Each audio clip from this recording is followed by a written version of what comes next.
আসসালামু আলাইকুম। আমরা এখন আলোচনা করব ভগ্নাংশের রূপান্তর কৌশল নিয়ে। অর্থাৎ এই অংশে আমরা কথা বলবো কিভাবে অপ্রকৃত ভগ্নাংশকে মিশ্র ভগ্নাংশে রূপান্তর করা যায় অথবা মিশ্র ভগ্নাংশকে অপ্রকৃত ভগ্নাংশে রূপান্তর করা যায়।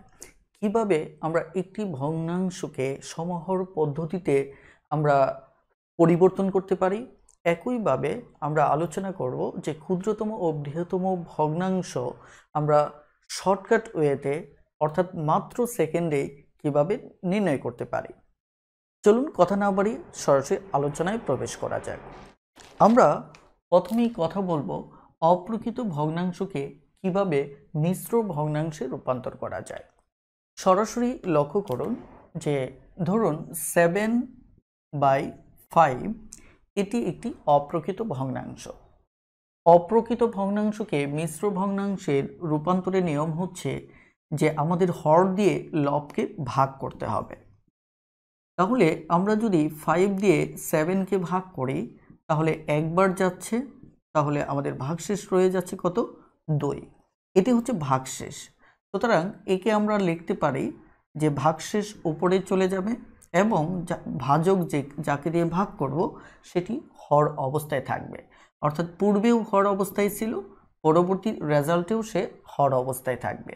অর্থাৎ আমরা বলতে পারি যে 7/5 এর মিশ্র ভগ্নাংশ হচ্ছে 1/2/5। অর্থাৎ এইভাবে আমরা অপ্রকৃত ভগ্নাংশ থেকে মিশ্র ভগ্নাংশে রূপান্তর করতে পারি। তো আমরা এই কাজটি আরও একটি ওয়েতে খুব দ্রুত সমাধান করতে পারি। কিভাবে? ধরুন আমরা একে মিশ্র ভগ্নাংশে রূপান্তর করব। এই কারণে আমি আগে একে লিখে নেব। ওকে, এরপর আমি ছোট্ট একটা কাজ করব, সেটি হচ্ছে যে এই 5 7-এর ভিতর কতবার যায়? একবার। একবার যদি যায় তাহলে 5-এর নামতা অনুসারে তার ফলাফল হচ্ছে কত? 5। তাহলে আমি উপরে 5 লিখে নিচে 5 লিখে নেব। অর্থাৎ হরটা লিখে এখানে কতবার যাচ্ছে তত লিখব। অর্থাৎ একবার যাচ্ছে কিন্তু রেজাল্টটা কত? 5। 5-এর 5 লিখলাম। তাহলে এখানে ছিল আমার 7, আমি অলরেডি 5 আলাদা করে ফেললাম, আমার থাকলো আর কত? 2। এবার যোগ চিহ্ন দিয়ে আবার হর 5 লিখব এবং এই যে অবশিষ্ট যা থাকলো সেটা এখানে লিখব। এরপর আমরা একে কাটাকাটি করব 1, তাহলে আমাদের চলে আসলো 2/5। এটি সমান আমরা সরাসরি যোগ চিহ্ন তুলে দিয়ে আমরা এভাবে লিখতে পারি। অর্থাৎ এটিও অপ্রকৃত ভগ্নাংশ থেকে মিশ্র ভগ্নাংশে রূপান্তরের একটি কৌশল। আমরা সরাসরি বইকে ফলো করতেছি এবং বইয়ের উদাহরণগুলোই আমাদের আলোচনায় যুক্ত রাখার চেষ্টা করছি, যাতে করে এই আলোচনার সাথে বইটি পড়তে গিয়ে আপনার কোনো প্রকার ডাউট তৈরি না হয়।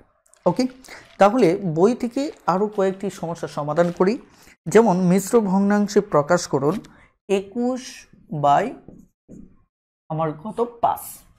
তাহলে এটিকে আমরা দুটো ওয়েতে সমাধান করতে পারি। একটি হচ্ছে একে আমরা সরাসরি 5 দিয়ে ভাগ করব, তাহলে 4×5 20, থাকে কত? 1। তাহলে আমরা লিখতে পারি এখানে 4 আছে এবং হর আমাদের হরের জায়গায় থাকবে এবং ভাগশেষ উপরে চলে যাবে। অর্থাৎ তাহলে এটি সমান আমাদের এটি হচ্ছে মিশ্র ভগ্নাংশ। আরেকভাবে আমরা লিখতে পারি, সেটি হচ্ছে কিভাবে? লক্ষ্য করুন। অর্থাৎ 21-এর ভিতর 5 যায় 4 বার, তাহলে 4 বার যদি যায় তাহলে হবে 20। তাহলে উপরে 20 লিখবো, নিচে 5 লিখবো, যোগ চিহ্ন। তাহলে 21 থেকে আমার এই 20 বাদ দেব, থাকবে কত? 1। এবার আবার 5 লিখবো, লেখার পর 1 লিখবো। তাহলে এবার যদি আমরা একে কাটাকাটি করি তাহলে এখানে হচ্ছে 4 1/5। তাহলে এই প্লাস চিহ্ন তুলে দিয়ে সরাসরি আমরা একে এভাবে লিখতে পারি। তার মানে এই দুটো আমাদের একদম সেম উত্তর আসবে। ঠিক আছে, তবে এই মেথডটি আপনাকে আয়ত্ত অবশ্যই করতে হবে, কারণ হচ্ছে এটি আমাদের সংখ্যার অধ্যায়ের একটি আলোচনায় এই মেথডটি দারুণ কাজে দেয়। আপনারা যখন সংখ্যার অধ্যায়ের সমস্যা সমাধান করবেন তখন দেখবেন এই আইডিয়াটি ব্যবহার রয়েছে। ক্লিয়ার? ওকে, তাহলে একইভাবে আপনারা বাকি এখানে দুটো আছে, এই দুটো একটু সরাসরি দেখে নেবে। এবার আমি আলোচনা করব সরাসরি এখানে খ নাম্বারটা কিভাবে মিশ্র ভগ্নাংশকে অপ্রকৃত ভগ্নাংশে রূপান্তর করা যায়। তাহলে সরাসরি আমি বই থেকে এই ভগ্নাংশটিকে তুলে নিচ্ছি। এখন মিশ্র ভগ্নাংশ অবস্থায় আছে, একে আমরা অপ্রকৃত ভগ্নাংশে রূপান্তর করব। এই কারণে যে কাজটা করতে হবে, এই সমস্ত সংখ্যাটিকে হরের সাথে গুণ করতে হবে। তাহলে কত হচ্ছে 12 দুগুণে 24, এবং এখানে যে আমাদের লব আছে সেটি যোগ করতে হবে। তাহলে রেজাল্ট হলো কত আমার 25। তাহলে উপরে চলে যাবে আমার 25, নিচে আমার 12ই রয়ে যাবে। তার মানে এটি হচ্ছে মূলত একটি মিশ্র ভগ্নাংশকে আমি অপ্রকৃত ভগ্নাংশে রূপান্তর করলাম। তাহলে আমাদের সঠিক মানে আমাদের মেইন নিয়মটি হচ্ছে সরাসরি এর সাথে গুণ করবেন এবং যে ফলাফলটা আসবে তার সাথে উপরে লবটিকে যোগ করবেন। ঠিক আছে, এভাবে আমরা সরাসরি মিশ্র ভগ্নাংশ থেকে অপ্রকৃত ভগ্নাংশে রূপান্তর করতে পারি। এখানে বই থেকে একটি সমস্যা নিয়ে আমি আবার কথা বলছি। 5 সমস্ত 2/7, একে আমরা কিভাবে অপ্রকৃত ভগ্নাংশে রূপান্তর করব? খুব সহজ। এখান থেকে আমরা গুণ করব এবং যে গুণফলটা পাবো তার সাথে 2 যোগ করব। 5 × 35 আর 2 হচ্ছে আমাদের 37। বেশ, আমাদের এটি হচ্ছে অপ্রকৃত ভগ্নাংশ। এখানে বাকি আরও দুটি সমস্যা আছে। এই দুটি সমস্যা আপনারা আপনাদের অবস্থান থেকে চর্চা করবেন। আমি আবারও বলছি, আপনারা যদি এই বইয়ের প্রত্যেকটা অঙ্ক, প্রত্যেকটা এক্সাম্পল যদি আপনি মনোযোগ সহকারে চর্চা করেন, ইনশাল্লাহ আপনার গণিত ভিত্তিক কোশ্চিন কালেও থাকবে না। ওকে, আমি এবার সরাসরি আলোচনা করব যে সমহর বিশিষ্ট ভগ্নাংশ নিয়ে। এটি খুবই গুরুত্বপূর্ণ একটি ভগ্নাংশ এবং আপনারা যারা শিক্ষার্থী প্রাইভেট পড়াবেন তাদের জন্য এটা দারুণভাবে কাজে দেবে। কারণ আমি মনে করি এই কোর্সটি তাদের জন্য বেশ গুরুত্বপূর্ণ যারা শিক্ষার্থী পড়ান। এই ক্ষেত্রে এখানে দারুণ সব বেসিকগুলো আপনার শিক্ষার্থী পড়ানোর ক্ষেত্রে আপনি অ্যাপ্লাই করতে পারেন। তাহলে আমরা ঠিক এই মুহূর্তে আলোচনা করব যে সমহর বিশিষ্ট ভগ্নাংশে রূপান্তরের কৌশল নিয়ে। এক্ষেত্রে আমি যথারীতি বই থেকে উদাহরণ নিয়ে কথা বলবো। যেমন এখানে রয়েছে 1/8, তারপর হচ্ছে 3/16 এবং রয়েছে 7/24। তো সমহর বিশিষ্ট ভগ্নাংশটা কি সেটি না হয় একটু পরেই বলি। তার পূর্বে আমাদের একটা কাজ করতে হবে, সেটি হচ্ছে যে সমহর বিশিষ্ট ভগ্নাংশ রূপান্তরের ক্ষেত্রে আমাদের যে হরগুলো থাকবে, যেমন এখানে আছে 8, এখানে আছে কত 16, এখানে আছে আমার কত 24, এই কয়টার আমাদের লসাগু বের করতে হবে। কি বের করতে হবে? লসাগু বের করতে হবে। যাই হোক, আমি একটু বলে নিচ্ছি। সমহর বিশিষ্ট ভগ্নাংশ হচ্ছে এমন একটি ভগ্নাংশ যে, যেমন এখানে 3টি ভগ্নাংশ আছে, 3টি ভগ্নাংশের হর হচ্ছে ভিন্ন, সমান না। সেক্ষেত্রে সমহর বিশিষ্ট ভগ্নাংশের মূল কনসেপ্টটাই হচ্ছে এখানে যে 3টা ভগ্নাংশ আছে, 3টা ভগ্নাংশেরই একটা হর থাকবে, অর্থাৎ সেম হর থাকবে। এটি হচ্ছে সেম সমান হর থাকবে, এটি হচ্ছে সমহর বিশিষ্ট ভগ্নাংশ। তো এর জন্য আপনার ফার্স্ট ধাপে যে কাজটা করতে হবে, এখানে যারা হর থাকবে এই হরগুলোর লসাগু বের করতে হবে। তাহলে বুঝতেই পারছেন এখানে এর লসাগু সরাসরি হবে কত? লসাগু হবে 48, কারণ 3 × 8 = 24, এটা বাদ। তাহলে 16 দিয়ে 24কে ভাগ করা যায় না, কিন্তু 16-র দ্বিগুণ হচ্ছে 48, 48কে 16 দিয়ে ভাগ করা যায় 3 দিয়ে, অর্থাৎ এটা দিয়ে এটা ভাগ করলে 3 যাবে। তাহলে আমাদের লসাগু হচ্ছে কত? 48। ইটস ওকে, আমাদের লসাগু বের করার কাজ শেষ। আমাদের এবার দ্বিতীয় যে ধাপটা ফলো করতে হবে সেটি হচ্ছে এখানে ভগ্নাংশগুলো আপনাকে লিখে নিতে হবে, অর্থাৎ 7/24 লেখার পর এবার আপনাকে সমতুল ভগ্নাংশে রূপান্তর করতে হবে। সমতুল ভগ্নাংশ, এখন সমতুল ভগ্নাংশের চিন্তাটা অ্যাপ্লাই করতে হবে কিভাবে? যে প্রথমত কাজ হচ্ছে আমাদের সব কটার ভগ্নাংশ এই লসাগু বের করতে হবে, অর্থাৎ 48 বানাতে হবে। এখানেও 48, এখানেও 48, এখানেও 48, তাহলে সব কটা হর আমার সমান হবে। এই জন্য আমি কি করব?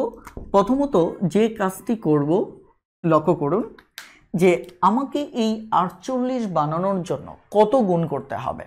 আমরা লক্ষ্য করে যদি দেখি 6 × 8 = 48, তার মানে নিচে যদি আমি 48 তৈরি করতে চাই তাহলে 6 দ্বারা গুণ করতে হবে। কিন্তু আমরা জানি ভগ্নাংশের স্বাভাবিক নিয়ম অনুসারে আমরা হরকে যদি কোনো সংখ্যা দ্বারা গুণ করি সেম সংখ্যা দ্বারা লবকে গুণ করতে হবে। যেহেতু এখানে 6 দ্বারা গুণ করেছি তার মানে আমাকে লবকেও 6 দ্বারা গুণ করতে হবে। তাহলে 6 কে 6। এবার আসুন আমরা একইভাবে 316 আমরা নেব। এখানেও আমাদের যে কাজটা করতে হবে নিচে 48 বানাতে হবে। তাহলে এখানে যদি নিচে 48 বানাতে চাই তাহলে আমাকে কি করতে হবে 16-র সাথে আমাকে 3 গুণ করতে হবে। তাহলে ভগ্নাংশ নিয়ম অনুসারে লবের সাথেও আমাকে 3 গুণ করতে হবে। তাহলে আমার এখানে 3 তিরিকে 9। এবার আমি যদি লাস্টটি দেখি 7/24, এখানেও আমাকে প্রথমত যে কাজটা করতে হবে সেটি হচ্ছে একে 48 বানাতে হবে। তাহলে 48 বানাতে হলে আপনি কত দ্বারা গুণ করতে হবে 2 দ্বারা গুণ করতে হবে। তাহলে লবকেও 2 দ্বারা গুণ করবেন, তাহলে 7 দুগুণে 14। তাহলে লক্ষ্য করে দেখুন আমাদের এখানে যে ভগ্নাংশগুলো আসলো কি কি ভগ্নাংশ এসেছে আমাদের 6/48, 9/48, 14/48। এবার লক্ষ্য করুন যে এখানে প্রত্যেকটি 3টি ভগ্নাংশের প্রত্যেকটির হর হচ্ছে 48 করে। এটি হচ্ছে মূলত সমহর বিশিষ্ট ভগ্নাংশ। অর্থাৎ দুটো ভগ্নাংশ থাক হর সমান থাকবে, 3টা 4টা 5টা যাই থাক প্রত্যেকটা হর সমান হওয়াটাই হচ্ছে সমহর বিশিষ্ট ভগ্নাংশ। এই হচ্ছে মূলত আমাদের সমহরী বিশিষ্ট ভগ্নাংশ। এবার আমরা দারুণ একটি আইডিয়া নিয়ে কথা বলবো, সেটি হচ্ছে ক্ষুদ্রতম ও বৃহত্তম ভগ্নাংশ নির্ণয়ের কৌশল। এটি দারুণ একটি আইডিয়া, ক্ষুদ্রতম ও বৃহত্তম ভগ্নাংশ নির্ণয়ের কৌশল। কারণ এই আইডিয়ার উপর প্রতি বছরে বিসিএস বলেন, প্রাথমিক শিক্ষক নিয়োগ পরীক্ষা বলেন, সব জায়গায় প্রশ্ন আসে এবং এখান থেকে এত বেশি প্রশ্ন আসে যে আমরা লেখকরাও ওই যতগুলো প্রশ্ন আসে সবগুলো বইতে যুক্ত করতে পারি না জায়গার অভাবে। বুঝতেই পারছেন এই রুলসটি আমাদের জন্য কতটা গুরুত্বপূর্ণ। তো এখানে এই ক্ষুদ্রতম বৃহত্তম ভগ্নাংশের ক্ষেত্রে আমাদের অপশনে 4টি ভগ্নাংশ দেওয়া থাকবে। এর ভিতরে আপনার জানতে চাইবে নিচের কোনটি ক্ষুদ্রতম ভগ্নাংশ অথবা জানতে চাইবে নিচের কোনটি বৃহত্তম ভগ্নাংশ। এই ক্ষেত্রে আমরা 3টা পদ্ধতি ব্যবহার করতে পারি। একটি পদ্ধতি হচ্ছে সমহর পদ্ধতি, আরেকটি পদ্ধতি হচ্ছে দশমিক ভগ্নাংশের মাধ্যমে, আরেকটি পদ্ধতি হচ্ছে আমাদের ক্রস পদ্ধতি।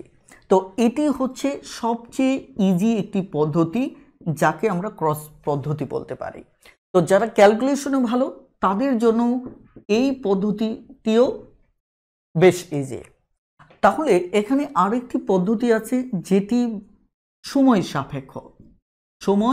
সাপেক্ষ, বাট আমরা জানার তৃষ্ণা থেকে আমরা এই মেথডটি নিয়ে শুরুতে কথা বলবো। আমরা মাত্র আলোচনা থেকে জানলাম যে সমহর বিশিষ্ট ভগ্নাংশ কি। এখন যদি ধরুন আপনাকে যদি এরকম ধরেন আমি এখানে 3টা ভগ্নাংশ নিয়ে কাজ করেছি, এখানে 4টা ভগ্নাংশ থাকতে পারে। এখন ধরুন এই টাইপের আপনার কাছে কয়েকটা ভগ্নাংশ দিয়ে বলল যে নিচের কোন ভগ্নাংশটি আমার ক্ষুদ্রতম। সেক্ষেত্রে সমহর পদ্ধতিতে যদি আপনি সমাধান করেন তাহলে আপনাকে এই দুটো ধাপে আপনার প্রত্যেকটা ভগ্নাংশকে এরকম সমহর বিশিষ্ট করে নিতে হবে। আমি নতুন করে উদাহরণ নিচ্ছি না, যেহেতু অলরেডি এই ধরনের একটি আইডিয়া আমি এখানে দাঁড় করিয়েছি।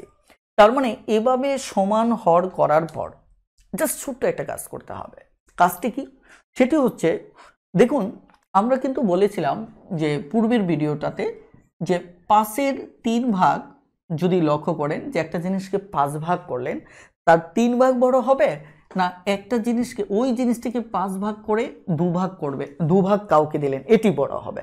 নিশ্চিতভাবেই একটা জিনিসকে আপনি ব্যক্তিগত জীবনেও দেখেন একটা জিনিসকে 5টা ভাগ করলেন, তাই কিনা, এর ভিতর 3 ভাগ অবশ্যই বড় হবে। অথবা সেখান থেকে যদি আমি 5 ভাগ করে 2 ভাগ নেই সেটি নিশ্চয়ই কম হবে।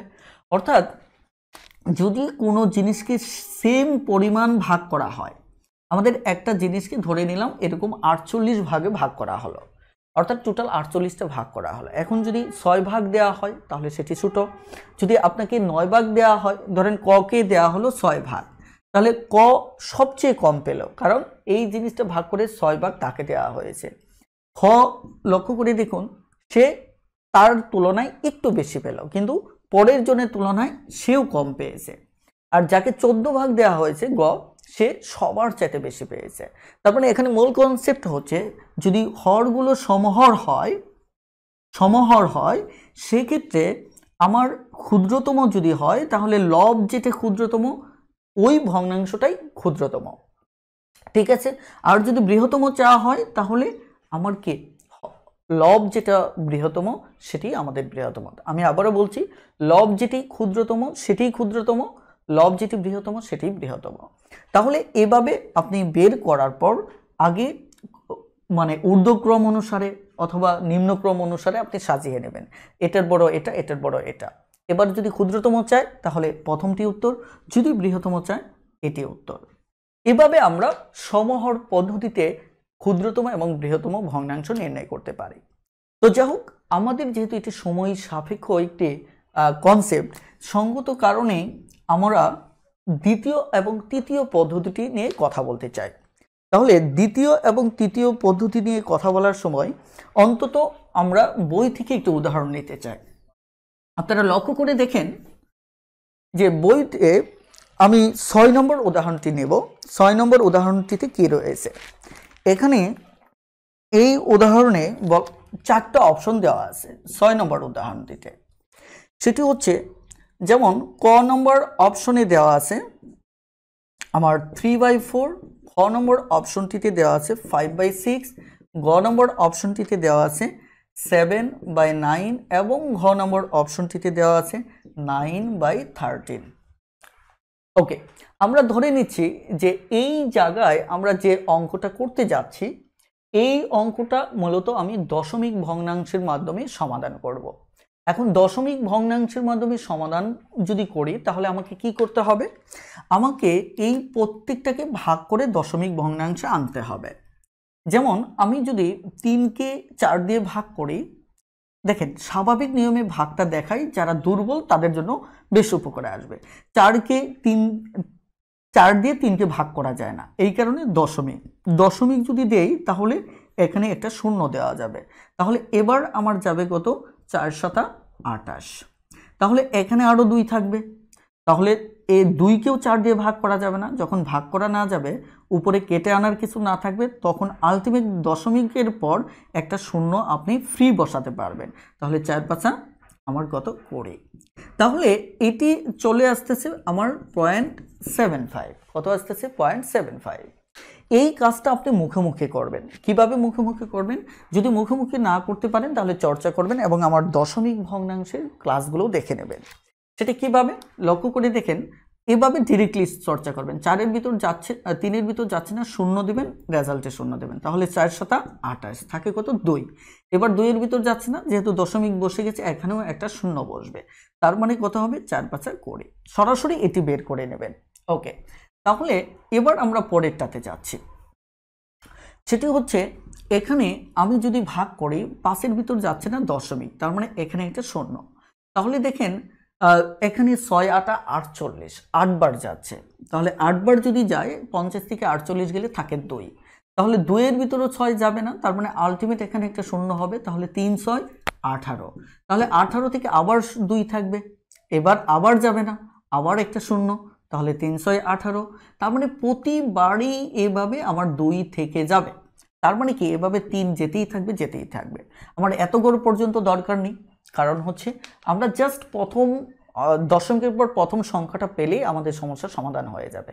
তো যা হোক, তারপরে আমরা আইডিয়াটি দেখছি, একটু লক্ষ্য করেন। এবার আমরা যদি এটি দেখি গ নাম্বারটা, তাহলে গ নাম্বার আইডিয়াটা কি দাঁড়াচ্ছে। গ নাম্বার আইডিয়াটা এখানে 7-এ যাচ্ছে না দশমিক, তাহলে শূন্য। তাহলে আমার কত আসতেছে, 8 নং 72 যাচ্ছে না, তাহলে 7 নং 63। কত, 7 নং 63। তাহলে 63 যদি হয়, তাহলে 70 থেকে 63 গেলে আমার আবার 7 চলে আসছে। তার মানে কি, দশমিক পর আবার শূন্য, আবার 7, এভাবে আপনার এগোতেই থাকবে, 7 7 আসতে থাকবে। আপনি এটি পরবর্তীতে নিজে ট্রাই করে দেখবেন, তাহলে একটা মজার তথ্য পেয়ে যাবেন। তারপর 9-এর ভিতর 13 যাচ্ছে না, তাই কিনা। তাহলে আপনার দেখেন এখানে শূন্য দিবেন দশমিকের সাথে, তাহলে এখানে যাচ্ছে আমার 6 বার। 6 বার যদি আমার যায় তাহলে স্বাভাবিকভাবে এখানে টোটাল দেখেন 3 6 18 8, 6 কে 6 আর 1 কত 7, 78। তার মানে এখানে 6 পয়েন্ট সামথিং হবে। তবে লক্ষ্য করে দেখেন এখানে যেহেতু 90 থেকে 78 যদি চলে যায় তাহলে 2 12 থাকে, তাই না? 12-র ভিতর তো আর যাবে না, সেখানে আরেকটা শূন্য দিতে হবে। শূন্য যদি দিই এখানে আমার সম্ভবত 9 বারের মতো যাবে, কারণ এখানে দেখেন 7 নং 63-র 3 নং 27-এর 7, তারপর একইভাবে খেয়াল করেন 9 কে 9 আর 2 11। ওকে, আমাদের এই পর্যন্ত হবে, 2 গড় পর্যন্তই হয়ে যাবে ইনশাল্লাহ। এবার লক্ষ্য করেন আমরা কয়ের একটা রেজাল্ট এখানে পেয়ে গেলাম, ক্ষয়ের একটা রেজাল্ট পেয়ে গেলাম, তাই কিনা? একইভাবে গয়ের একটা রেজাল্ট পেলাম, এর একটা রেজাল্ট পেয়ে গেলাম। এখন আমাদের এই তিনটাকে তুলনা করে দেখতে হবে যে কোনটি ছোট এবং কোনটি বড়। আমাদের এখানে প্রশ্নে চাওয়া হয়েছে কোনটি ক্ষুদ্রতম। এখন যেহেতু কোনটি ক্ষুদ্রতম চাওয়া হয়েছে, আপনারা লক্ষ্য করে দেখুন দশমিকের ক্ষেত্রে দেখেন প্রথম এই দশমিকের প্রথমটা যেমন এখানে 7 আছে, এখানে 8 আছে, এখানেও আমার কি 7 আছে, এখানে 6 আছে। দশমিকের প্রথমটা সবচেয়ে ছোট যেটা সেটাই আমাদের ক্ষুদ্রতম, তার মানে কি লাস্ট ওয়ান।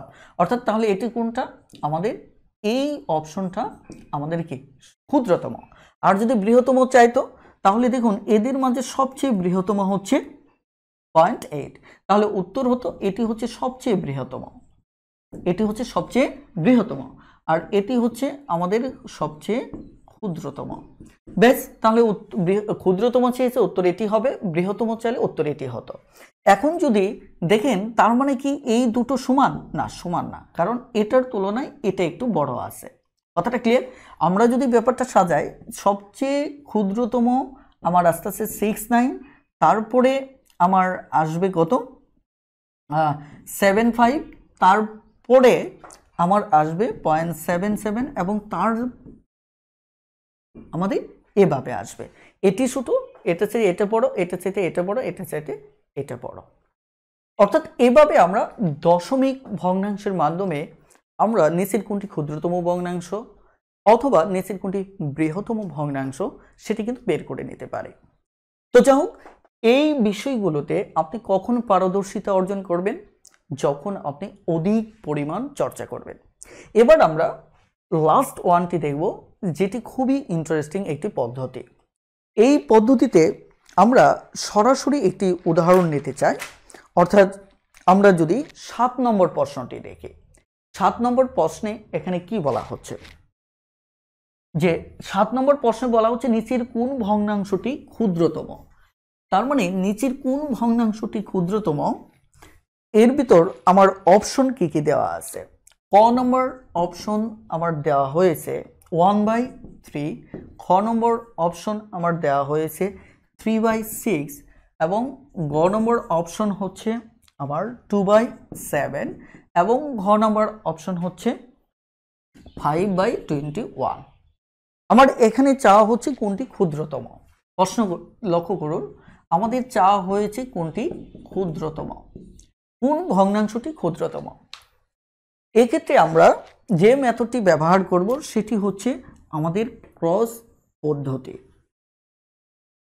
ক্রস পদ্ধতিটি অনেক ক্ষেত্রে আপনার কাজে লাগবে এবং আপনি যখন নল চৌবাচ্চা কাজ ও সময়ের অঙ্ক করতে যাবেন অথবা আরও কিছু ক্ষেত্রে যখন দুটো ভগ্নাংশের কোনটি ছোট কোনটি বড় সেটি জানার প্রয়োজন হবে, এমন সব সমস্যার ক্ষেত্রে এই পদ্ধতিটি আপনাকে ব্যবহার করতে হবে। সঙ্গত কারণে আমি মনে করি পদ্ধতিটি একাধিকবার দেখে হলেও আপনারা একটু বোঝার চেষ্টা করেন। ওকে, 4টা অপশন। আমাদের প্রশ্নে কোনটি চাওয়া হচ্ছে সেটির ব্যাপারে সদা সতর্ক থাকতে হবে। আমাদের প্রশ্নে চাওয়া হচ্ছে এই 4টের ভিতর কোনটি ক্ষুদ্রতম। প্রথমত এক জোড়ো আপনাকে নিতে হবে, প্রথম দুটো নেন 1/3, 3/6, দুটো ভগ্নাংশ পাশাপাশি লিখবেন। লিখার পর আপনি আড়াআড়ি গুণ করবেন। গুণের প্যাটার্নটা খেয়াল করেন, 3 3 9, 6 একে 6। ঠিক আছে, এভাবে আপনি প্রথম ধাপে আড়াআড়ি প্রথম দুটো নিয়ে কি করবেন, গুণ করবেন। এবার লক্ষ্য করুন যে উপরে যে গুণফলটা আমরা পেলাম, এই গুণফলটা মাঝে কোনটি ক্ষুদ্রতম সেটিকে আপনাকে বের করতে হবে। নিশ্চিতভাবেই বুঝতে পারছেন যে এখানে আমাদের এই দুটোর মাঝে 6 হচ্ছে মূলত আমার ক্ষুদ্রতম। মনে রাখবেন যে ক্ষুদ্রতম গুণফলের নিচের ভগ্নাংশটি ক্ষুদ্রতম, আর বৃহত্তম ভগ্নাংশের বৃহত্তম গুণফলের নিচের ভগ্নাংশটি বৃহত্তম। তার মানে আপনারা গুরুত্বপূর্ণ একটা নোট নিয়ে নেবেন যে ক্ষুদ্রতম গুণফলের নিচের ভগ্নাংশ ক্ষুদ্রতম, বৃহত্তম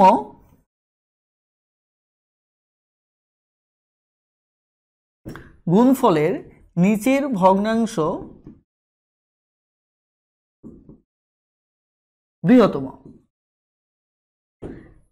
এই কথাটা একটু মাথায় রাখবেন। তাহলে আমরা দেখতে পাচ্ছি যখন প্রশ্নে যেটা চাওয়া হবে সেটা রেখে অপরটা বাদ দিতে হবে। তাহলে এই দুটোর মাঝে প্রশ্নে চাওয়া হচ্ছে ক্ষুদ্রতম, তাহলে এটি ক্ষুদ্রতম, এটি রেখে আমাকে এটা বাদ দিয়ে দিতে হবে, অর্থাৎ এটা আমাকে কি করতে হবে, বাদ দিতে হবে। যাই হোক, আমি আলোচনার স্বার্থে এটা একটু রেখে দিচ্ছি। ঠিক আছে, এটি কত ছিল আমার, 3/6। তাহলে এটার গুণফল উপরে ছিল আমার কত, 9। আর ওকে, তাহলে আমি এটি রেখে দিচ্ছি, এটা বাদ। এবার তাহলে টিকে গেল কোনটা, 1/3। 1/3কে আবার আপনি প্রশ্নে রাখেন। এবার পরের অপশনটার সাথে একই কাজ আপনি আবার করবেন। এবার 3 দুগুণে 6, 7 একে 7। তাহলে এই দুটোর মাঝে ছোট কোনটা, এটা, যেহেতু প্রশ্নে আমার ছোটটাই আগে বের করতে হবে। তাহলে এটি টিকে গেল। এবার এর সাথে 2/7 এর সাথে লাস্টেরটা তুলনা করতে হবে, 5/21, অর্থাৎ যেটি টিকে যাবে তার সাথে তুলনা করবেন। তাহলে আমরা দেখব 5 7 35, 21 দুগুণে আমার কত, 42। তাহলে এই দুটোর মাঝে ছোট হচ্ছে কোনটা, আমার 35। তাহলে ফাইনালি আমাদের উত্তর হচ্ছে কি, আমাদের ফাইনালি উত্তর হচ্ছে 5/21, অর্থাৎ ঘ নাম্বার উত্তর। তাহলে আমরা এখান থেকে কি শিখলাম, আমরা যে আইডিয়াটা শিখলাম সেটা হচ্ছে 4টা অপশন দেওয়া থাকবে, আমরা এক পাশ থেকে প্রথম দুটো তুলনা করলাম আড়াআড়ি গুণ করে, যখন ক্ষুদ্রতম যেহেতু চাওয়া হয়েছে ক্ষুদ্রতম গুণফল এর নিচেরটা রেখে অপরটা বাদ দিলাম। এবার এটার সাথে তারপরেরটা আমরা তুলনা করলাম, এখানেও যথারীতি ক্ষুদ্রতম গুণফলেরটা রেখে আমরা অপরটা বাদ দিলাম। এবার একে লাস্ট 1 এর সাথে আমি তুলনা করলাম, এখানেও ক্ষুদ্রতম গুণফলেরটা রেখে অপরটা বাদ দিলাম। ফাইনালি যেটি থাকলো সেটি উত্তর। এটি হচ্ছে ক্ষুদ্রতমের ক্ষেত্রে। এই অঙ্কটার ক্ষেত্রেই আমরা আবার কি করতে পারি, আমরা বৃহত্তম চাইতে পারি, অর্থাৎ এখানে বৃহত্তম ভগ্নাংশ কোনটা সেটি কিন্তু আমরা চাইতে পারি। সেই জন্য কি করব, আমরা আবার একটা কাজ করব। এবার বৃহত্তমের ক্ষেত্রে প্রতিবার যেটা বড় হয় সেটাকে রেখে অপরটা বাদ দিয়ে দেব। যেমন ক নম্বর অপশনে 1/3, 3/6 এই দুটো আমরা আড়াআড়ি গুণ করব। যদি আড়াআড়ি গুণ করি তাহলে 9 আসতেছে, এখানে কত আসতেছে, 6 আসতেছে। এই দুটোর মাঝে লক্ষ্য করে দেখেন, আমি বৃহত্তম যেহেতু চাইছি তাহলে এটি টিকে যাচ্ছে, অপরটা বাদ যাচ্ছে। এবার আমরা 3/6 এর সাথে 2/7টাকে তুলনা করতে হবে। এবারও যথারীতি আড়াআড়ি গুণ, 6 দুগুণে 12, 3 7 21। তাহলে এখানে সবচেয়ে বড় যেটা সেটা হচ্ছে এটি, যেহেতু এটা গুণফল বড়। তার মানে এবারও আমরা কি করব, এটি রেখে 3/6 রেখে আমরা লাস্ট 1 এর সাথে তুলনা করব, 5/21। এবারও আমাদের কাজ হচ্ছে আড়াআড়ি গুণ করা। আড়াআড়ি গুণ করলে 5 6 30, তারপর হচ্ছে 63। তাহলে এই দুটোর মাঝে এটি হচ্ছে সবচেয়ে বড়। তাহলে বৃহত্তমের ক্ষেত্রে ফাইনালি আমাদের উত্তর হচ্ছে কোনটা? ফাইনালি আমাদের উত্তর হচ্ছে 3/6 অর্থাৎ খ, অর্থাৎ 3/6 এটি আমাদের উত্তর। এভাবে আপনি ক্রস পদ্ধতিতে যে কোনো ভগ্নাংশ আপনি খুব দ্রুত বের করে নিতে পারেন। তো যাই হোক, তাহলে আপনারা এই পদ্ধতিটি নিয়ে চর্চা করবেন। আমি আরও 1-2টি অঙ্ক আপনাদের সুবিধার্থে আমি করে দিচ্ছি। এই জন্য আপনারা সরাসরি চলে যাবেন 8 নম্বর প্রশ্নটিতে। আমার বিশ্বাস এখানকার সবকটা অঙ্কই আপনি করতে পারবেন। আর আমি রিকোয়েস্ট করব যে আপনি একবার না পারলেও একাধিকবার চেষ্টা করেন। তারপরেও যদি না পারেন আমাদের ভিডিওর নিচে সেকশনটি নিচে দেখা যায় কমেন্টে জানিয়ে দেবেন এবং আমাদের গ্রুপেও সরাসরি পোস্ট করে জানাতে পারেন। আমি আপনাদের ওই অঙ্কগুলো করে দেওয়ার চেষ্টা করব। এবং আরেকটি বিষয় আমি বলে রাখি যে অবশ্যই এই ফ্রি ভিডিওসগুলো আপনারা বন্ধুবান্ধবের মাঝে একটু ছড়িয়ে দেবেন, কারণ ভালো কাজ চারদিকে ছড়িয়ে পড়ুক, এই ভালো উদ্যোগের পাশে আমাদের প্রত্যেকেই থাকা উচিত। আসুন এবার আমরা 8 নম্বর অঙ্কটিতে চলে যাচ্ছি। 8 নম্বর অঙ্ক। 8 নম্বর অঙ্কটিতে কি বলা হচ্ছে? এখানে বলা হচ্ছে নিচের কোনটি ক্ষুদ্রতম ভগ্নাংশ? আমাদের ক্ষুদ্রতম বের করতে হবে। তাহলে প্রথম দুটি, একটা হচ্ছে 5/12 খ নম্বর অপশনটি হচ্ছে 1/3। এবার যদি আমি আড়াআড়ি গুণ করি, এটি হচ্ছে 21 আর এটি হচ্ছে আমার 15। যেহেতু আমার ক্ষুদ্রতম বের করতে হবে, তার মানে কি এটি টিকবে। তাহলে 5/21 এর সাথে আমরা তৃতীয়টা তুলনা করব, 3/6। এবারও যথারীতি এটি হবে আমাদের 63, এটি হবে আমার কত 30। তাহলে এই দুটোর মাঝে এটি ক্ষুদ্রতম। এবারও আমরা 5/21 পেয়ে গেলাম। এবার আমরা 2/7 লাস্ট অপশনের সাথে তুলনা করব। তাহলে এখানে এটি হচ্ছে আমাদের 42 আর এটি হচ্ছে আমাদের 35। দেখুন আমাদের ক নম্বর অপশনটাই হচ্ছে ফাইনালি কে ক্ষুদ্রতম, ফাইনালি এটি উত্তর। সো এটি প্রতিবারই এই কারণে টিকে যাচ্ছিল। এবার 10 নম্বর অঙ্কটি দেখেন। 10 নম্বর অঙ্কে বলা হচ্ছে নিচের ভগ্নাংশগুলোর মধ্যে বৃহত্তম কোনটি? অর্থাৎ 10 নম্বর বৃহত্তম, যেমন 4/7 এবং 5/8 এর মাঝে আমরা প্রথমে তুলনা করব। তবে পরীক্ষার হলে সবসময় মাথায় রাখতে হবে আপনি কোন অঙ্কটা করতেছেন, বৃহত্তম নাকি ক্ষুদ্রতম। তাহলে 5×7 35, এখানে 4×8 32। তার মানে এবার বৃহত্তম যেহেতু এটি টিকে যাবে, তাই কিনা? এবার 5/8 এর সাথে গ নম্বর তুলনা করতে হবে 7/11।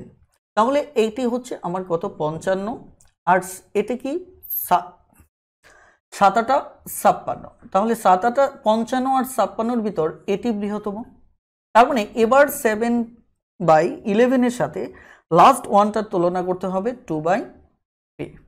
তাহলে 2/3 যদি হয় 11×2 = 22, 3×7 = 21।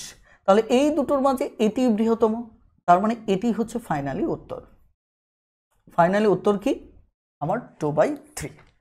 এভাবে আমরা দেখা যাচ্ছে ক্ষুদ্রতম এবং বৃহত্তম ভগ্নাংশগুলো খুঁজে বের করব। এবার আমরা খুব চমৎকার একটা অঙ্ক দেখব এবং সেটি 12 নম্বর অঙ্ক। এই অঙ্কটি চমৎকার কেন? কারণ এই অঙ্কটা সেম, বাট এর ধরনটা একটু ভিন্ন রকম, উপস্থাপনাটা একটু ভিন্ন রকম। 12 নম্বর অঙ্ক। এখানে বলা হচ্ছে, আমি পুরো প্রশ্নটা লিখে নিচ্ছি, কোন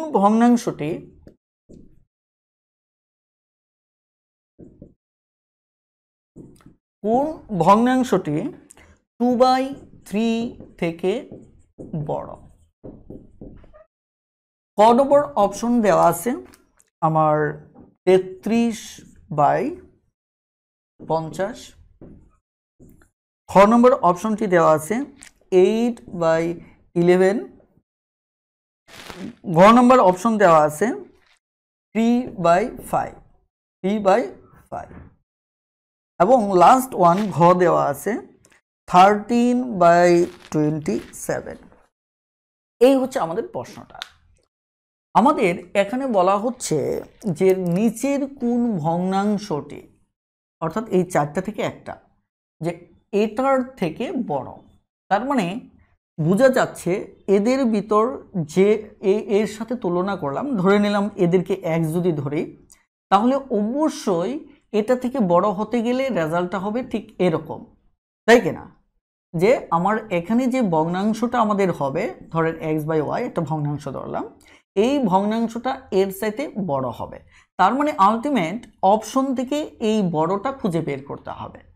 তাহলে অপশন যদি বড় থেকে এটা খুঁজে বের করি, তার মানে আলটিমেট অপশনে যে এই দুটো তুলনার ফলে অপশনে যেটি বড় হবে, সেটি আমাদের কি হবে? উত্তর হবে। ঠিক আছে, আমি কনসেপ্টটা আবারও বলছি। যেহেতু বলছে এর থেকে বড়, তার মানে এটা বড় হবে। এটা বড় যদি হয়, তার মানে অপশনের যেটি রেজাল্ট বড় আসবে, গুণফল যেটার উপরে বড় আসবে, সেটি উত্তর হবে। তাহলে কিন্তু আমি প্রশ্নপত্রে এভাবে নির্ণয় করতে পারি, বড়, তার মানে আলটিমেট আমার এটার গুণফল আসতে হবে ছোট। তাহলে আমি একটু তুলনা করি, এর সাথে তুলনা করব এটা। ঠিক আছে, তুলনাটা করা যাক। যেমন আমি 2/3 তুলনা করলাম, এটা যদি আড়াআড়ি গুণ করি তাহলে 90, আমার এটা হচ্ছে 99। আর এখানে যদি তুলনা করি তাহলে 100। আমাদের কথা হচ্ছে এটার গুণফল এই 99 এই পাশে, এ পাশে 100। এটা তো বড় হওয়ার কথা ছিল, কিন্তু দেখা যাচ্ছে এটা ছোট হয়ে এটা বড় হয়েছে, তার মানে ক নম্বর অপশনটা বাদ। এবার আমি পরের অপশনটা দেখি, 2/3। এবার যদি আমি তুলনা করি, 3 × 8 = 24, 11 × 2 = 22। তাহলে আমরা দেখতে পাচ্ছি এটি বড়, এটার গুণফলটা ছোট। আলটিমেট আমাদের এটি উত্তর, তাহলে বাকিগুলো আর আমার পরীক্ষা করার দরকার নেই। তাহলে এই টাইপের অঙ্কের ক্ষেত্রে অনেকেই দ্বিধাগ্রস্ত হয়ে পড়েন। আইডিয়াটা প্রয়োজনে আবার একটু রিপিট করে রিপ্লে করে দেখে নেবেন যে কোন ভগ্নাংশটি এত থেকে যদি ছোট বলতো, তাহলে মনে রাখতেন যে এটা বড় হয়ে যেত, এটা ছোট হয়ে যেত। ভাষাটা বুঝতে হবে, যে ভগ্নাংশটা বের করতে চাচ্ছেন সেটি বড় নাকি সেটি ছোট। এখানে যেহেতু সেটি বড় বলছে, তাহলে অপশন থেকে সেই বড়টা বের করার জন্য এখানকার গুণফলটা আমার বড় হতে হবে। যদি এত থেকে ছোট বলা হতো, তাহলে অপশনের যেটা আছে এটা ছোট হতো, তার মানে এখানে ছোট হতো, আর এই রেজাল্টের গুণফল বড় হতো। এভাবে এই জাতীয় সমস্যাগুলো সমাধান করবে। আমরা ফাইনালি আরও একটি মাত্র অঙ্ক করব, এর ভিতর দিয়ে আমাদের এই পর্বটি শেষ করব। এখানে 28 নম্বর অঙ্কটি লক্ষ্য করুন। 28 নম্বর অঙ্কে এখানে কি বলা হচ্ছে? 28 নম্বর অঙ্কে বলা হচ্ছে যে 9 নিচে প্রশ্নসূচক সাইন, তারপর হচ্ছে আবার প্রশ্নসূচক সাইন 81। কোনো একটি সংখ্যা, দেখেন প্রশ্ন দাগটা আমি লিখতেছি, কোনো একটি সংখ্যা প্রশ্নবোধক স্থান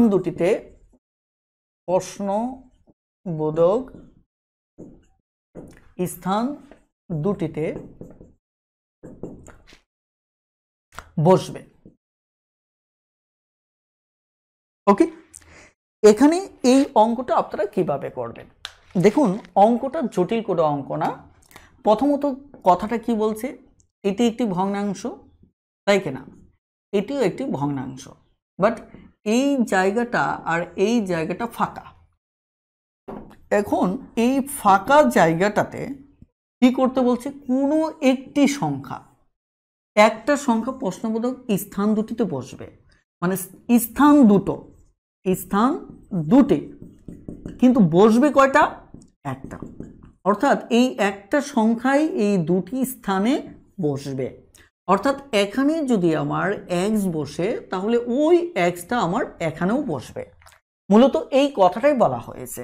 তার মানে এটি যদি বলা হয়, তাহলে অঙ্কটা তো আমাদের জটিল নয়। তাহলে আমি সরাসরি প্রশ্ন মতে যদি যাই, তাহলে ব্যাপারটা এরকম হবে। আড়াআড়ি গুণ করি যদি, তাহলে x², তাহলে এখানে 9 × 81। এবার যদি আমি x এর মানটা বের করি, তাহলেই উত্তর হয়ে যাচ্ছে 81। একে বর্গমূল করলে এখানে 3 আসে, এখানে 9 আসে, তার মানে সমান সমান কত? 27। এখন কেউ যদি বলেন এটার ব্যাখ্যাটা কিভাবে আসলো, বিশেষ করে ভেরি উইক যারা, তাদের জন্য বলছি। এটি হচ্ছে 3², এটি হচ্ছে 9²। তার মানে যদি বর্গমূল সাইন থাকে, সেক্ষেত্রে এই 2 আর বর্গমূল সাইনটা কাটা যায়, তাহলে এখানে 3, তাহলে এটা কাটা, তাহলে এখানে 9। তাহলে 3 নং 27। অর্থাৎ তাহলে আমরা এখানে বলতে পারি যে এই প্রশ্নবোধক স্থান দুটিতে মূলত আমাদের যে একটি সংখ্যা বসবে সেটি হচ্ছে মূলত কত, 27। এভাবে আমরা এই জাতীয় সমস্যার সমাধান করতে পারি। তো আমাদের এই পর্বটি এখানেই শেষ করতে যাচ্ছে। তবে আমি বরাবরের মতো আপনাদের রিকোয়েস্ট করব যে ম্যাথ টিউটর বইটি আপনি প্রতিদিন নিয়মিতভাবে চর্চা করতে থাকুন। ইভেন আমাদের গ্রুপগুলিতে যুক্ত হন, আমাদের গ্রুপগুলিতে যুক্ত হয়ে নিয়মিত পরীক্ষা দেন এবং টিম তৈরি করে এই ভিডিওগুলো প্রতিটা অধ্যায় ধরে ধরে আপনারা কমপ্লিট করেন। অর্থাৎ আপনার মেসেঞ্জার গ্রুপ খুলতে পারেন, যেখানে এই ভিডিওগুলোর, ধরুন আজকে বাস্তব সংখ্যা একটা পড়া দিয়ে দিলেন, সবাই বাস্তব সংখ্যার যতগুলো পর্ব আছে সবাই দেখে নিল, বই থেকে অঙ্কগুলো সমাধান করলো, তারপর সবাই মিলে একটা পরীক্ষার আয়োজন করেন। এভাবে আমরা আপনাদের যেহেতু ভিডিওগুলো দিচ্ছি, আরও অনেক অনেক ভিডিওস আসবে, সবগুলো নিয়ে যদি আপনারা চলতে থাকেন, ইনশাল্লাহ ম্যাথ নিয়ে আর কোথাও আপনাকে দৌড়াতে হবে না। আমরা এমনটাই প্রত্যাশা করছি। সবাই ভালো থাকবেন, সুস্থ থাকবেন। আল্লাহ হাফেজ। আসসালামু আলাইকুম।